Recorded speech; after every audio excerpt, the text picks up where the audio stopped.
ಸ್ನೇಹಿತರೆ ನಮಸ್ಕಾರ. ವಿಶ್ವ ದಾಖಲೆ ನಿರ್ಮಿಸಿದ ಟೀಮ್ ಇಂಡಿಯಾ ತಂಡ ರೋಹಿತ್ ಗಿಲ್ ಆಟಕ್ಕೆ ತತ್ತರಿಸಿದ ಆಂಗ್ಲ ಪಡೆ. ವೀಕ್ಷಕರ ಸುದ್ದಿಯ ಡೀಟೇಲ್ಸ್ಗೆ ಹೋಗೋದಕ್ಕಿಂತ ಮುಂಚೆ ನೀವೇನಾದರೂ ನಿಜವಾದ ರೋಹಿತ್ ಶರ್ಮಾ ಮತ್ತು ಶುಭ್ಮನ್ ಗಿಲ್ ಅವರ ಅಭಿಮಾನಿಗಳಲ್ಲಿ ಒಬ್ಬರಾಗಿದ್ದರೆ ದಯವಿಟ್ಟು ಈಗಲೇ ವಿಡಿಯೋಗೊಂದು ಲೈಕ್ನ ಮಾಡ್ಕೊಳ್ಳಿ.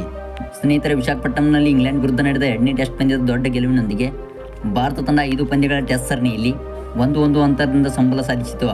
ಇದೀಗ ವೀಕ್ಷಕರ ಉಭಯ ತಂಡಗಳು 3ನೇ ಟೆಸ್ಟ್ ಪಂದ್ಯಕ್ಕೆ ಸಜ್ಜಾಗುತ್ತಿದ್ದು ಸಾಕಷ್ಟು ಕುತೂಹಲ ಕೆರಳಿಸಿದೆ. ವೀಕ್ಷಕರ ಫೆಬ್ರವರಿ 15 ಗುರುವಾರದಿಂದ ಇಂಡೋ ಇಂಗ್ಲೆಂಡ್ ತೃತೀಯ ಟೆಸ್ಟ್ ಕದನವು ಶುರುವಾಗಲಿದ್ದು ಈ ಒಂದು ಪಂದ್ಯಕ್ಕಾಗಿ ಭಾರತ ತಂಡವು ಭರ್ಜರಿಯಾಗಿ ತಯಾರಿ ನಡೆಸಿದೆ. ಹೌದು ವೀಕ್ಷಕರ, ಇನ್ನು ಫೆಬ್ರವರಿ 15ರಿಂದ 19ರವರೆಗೆ ಭಾರತ ಇಂಗ್ಲೆಂಡ್ 3ನೇ ಟೆಸ್ಟ್ ನಡೆಯಲಿದೆ. ಅಂದರೆ ವೀಕ್ಷಕರ ಈಗಿನಿಂದಲೇ ಟೀಮ್ ಇಂಡಿಯಾ ತಂಡವು ಭರ್ಜರಿಯಾಗಿ ತಯಾರಿ ನಡೆಸುತ್ತಿದ್ದು, ಅದೇ ರೀತಿ ವೀಕ್ಷಕರ ಅಭ್ಯಾಸ ಪಂದ್ಯದಲ್ಲಿ ಟೀಮ್ ಇಂಡಿಯಾ ತಂಡವು ಭರ್ಜರಿಯಾಗಿ ಪ್ರದರ್ಶನ ತೋರಿದೆ. ವೀಕ್ಷಕರ ಟೀಮ್ ಇಂಡಿಯಾ ತಂಡದ ಎ ತಂಡಗಳು ಹಾಗೂ ಬಿ ತಂಡಗಳು ಭರ್ಜರಿಯಾಗಿ ಅಭ್ಯಾಸ ಪಂದ್ಯವನ್ನು ನಡೆಸುತ್ತಿದ್ದು, ಅದೇ ರೀತಿ ವೀಕ್ಷಕರ ಅಭ್ಯಾಸ ಪಂದ್ಯದಲ್ಲಿ ರೋಹಿತ್ ಪಡೆಯುವ ಮೊದಲ ಇನ್ನಿಂಗ್ಸ್ನಲ್ಲಿ 550 ರನ್ ಗಳಿಸುವ ಮೂಲಕ 4 ವಿಕೆಟನ್ನು ಕಳೆದುಕೊಂಡಿದೆ. ಹೌದು ವೀಕ್ಷಕರ, ಶುಭ್ಮನ್ ಗಿಲ್ ಹಾಗೂ ರೋಹಿತ್ ಶರ್ಮಾ ಅವರ ಆಟಕ್ಕೆ ಟೀಮ್ ಇಂಡಿಯಾ ತಂಡದ ಎ ತಂಡವು 550 ರನ್ ಗಳಿಸುವ ಮೂಲಕ 4 ವಿಕೆಟನ್ನು ಕಳೆದುಕೊಂಡಿದೆ.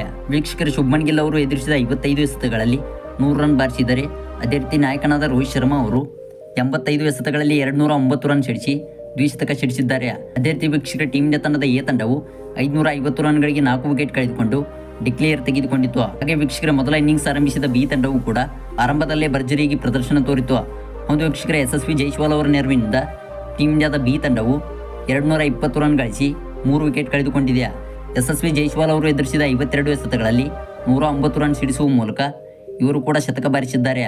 ಹಾಗೆ ವೀಕ್ಷಕರೇ ಅಕ್ಷರ್ ಪಟೇಲ್ ಅವರು ಕೂಡ ಆಡಿದ 45 ಎಸೆತಗಳಲ್ಲಿ 69 ರನ್ ಸಿಡಿಸಿ ಟೀಮ್ ಇಂಡಿಯಾ ತಂಡದ ಬಿ ತಂಡದ ಪರ ಮಿಂಚಿದ್ದಾರೆ. ವೀಕ್ಷಕರೇ ಇದರ ಮೂಲಕ ಟೀಮ್ ಇಂಡಿಯಾ ತಂಡವು 3ನೇ ಟೆಸ್ಟ್ ಪಂದ್ಯಕ್ಕಾಗಿ ಭರ್ಜರಿಯಾಗಿ ತಯಾರಿ ನಡೆಸುತ್ತಿದ್ದು, ಅದೇ ರೀತಿ ವೀಕ್ಷಕರೇ 3ನೇ ಟೆಸ್ಟ್ ಪಂದ್ಯವನ್ನು ಗೆದ್ದುಕೊಂಡು ಸರಣಿಯಲ್ಲಿ ಮುನ್ನಡೆ ಸಾಧಿಸುವ ಲೆಕ್ಕಾಚಾರದಲ್ಲಿದೆ.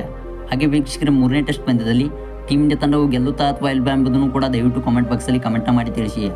ಅದೇ ರೀತಿ ವೀಕ್ಷಕರೇ ಶುಭ್ಮನ್ ಗಿಲ್ ಹಾಗೂ ರೋಹಿತ್ ಶರ್ಮಾ ಅವರ ಆಟಕ್ಕೆ ವಿಡಿಯೋಗೊಂದು ಲೈಕ್ನ ಮಾಡೋದ್ರ ಮೂಲಕ ನಿಮ್ಮ ಒಂದು ಅಭಿಮಾನಿತನವನ್ನು ವ್ಯಕ್ತಪಡಿಸಿ. ಹಾಗೆ ವೀಕ್ಷಕರೇ ಇದೇ ರೀತಿ ಕ್ರಿಕೆಟ್ ನ್ಯೂಸ್ ಅಪ್ಡೇಟ್ಸ್ಗಾಗಿ ದಯವಿಟ್ಟು ಈಗಲೇ ಚಾನಲ್ನ ಸಬ್ಸ್ಕ್ರೈಬ್ನ ಮಾಡ್ಕೊಳ್ಳಿ.